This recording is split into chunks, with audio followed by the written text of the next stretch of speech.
माऊली संत ज्ञानेश्वर महाराज पालखी सोहळ्यामध्ये अनेक उपक्रम होत असतात। आळंदी ते पंढरपूर या वारी मार्गामध्ये होणारी गर्दी पाहता लोकांपर्यंत थेट पोहोचणं सगळ्यांना शक्य होतं। त्यामुळेच हल्ली वारकरी आता सरकारी योजना गावोगावी घरोघरीपर्यंत पोहोचवण्यासाठी वारीमध्ये जनजागृती सुद्धा केली जाते। ती म्हणजे अर्थातच पथनाट्याद्वारे।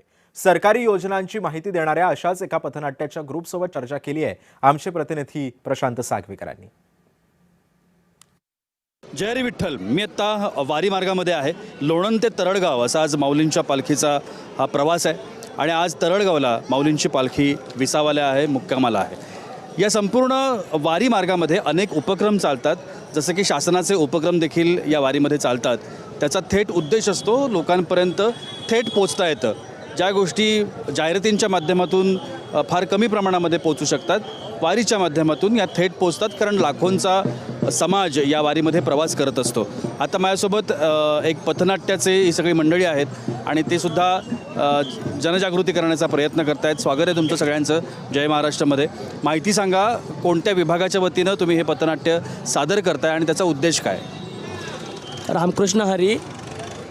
सर्वोत्तम रामकृष्ण हरी सर्व महाराष्ट्राला बोलतो मी।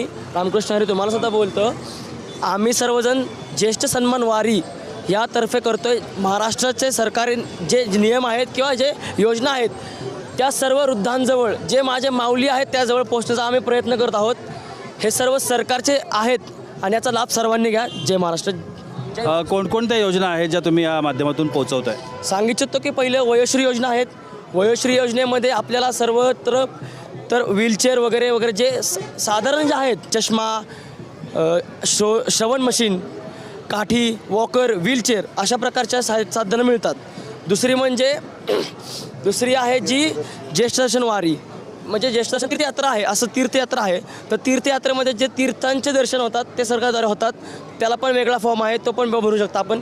नंतर आहे की वृद्धाश्रमची योजना पण तशीच आहे। ज्यांना कोणी नाही आहे, ज्यांचं काही कोणीच बघत नाही, त्यांना अन्न, निवारा, वस्त्र हे देखील सरकार पुरवतं। त्यांच्या लागणाऱ्या गरजाही सरकार पुरवतं। अशा प्रकारे मुख्य योजना आहेत आणि काही बेसिक पण योजना आहेत, त्या पण तुम्हाला सांगितलं तुम्ही की जे आपल्या आईवडिलांना महिना खर्च देतात, तर त्यावरती जरी पाल्याने आपल्या घरच्यांना दिले नाहीत तर त्यावरती वृद्धांना त्यावरती कंप्लेंट करता येते। अशा प्रकारच्या बी काही आहेत योजना।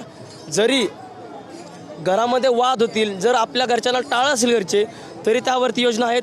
धन्यवाद। अशा प्रकारच्या काही योजना अजून आहेत। नक्की शुभेच्छा तुम्हाला सगळ्यांना। वारी मार्गात तुम्ही चांगलं काम करता आहात। वारी मार्गातली ही पथनाट्य आहेत जी शासनाच्या वतीनं सुरू आहेत आणि जनजागृतीचं मोठं काम हे या पथनाट्याच्या माध्यमातून होत असतं। कॅमेरामन नित्यानंद नाईकसह मी प्रशांत सागवेकर, जय महाराष्ट्रसाठी लोणंदहून।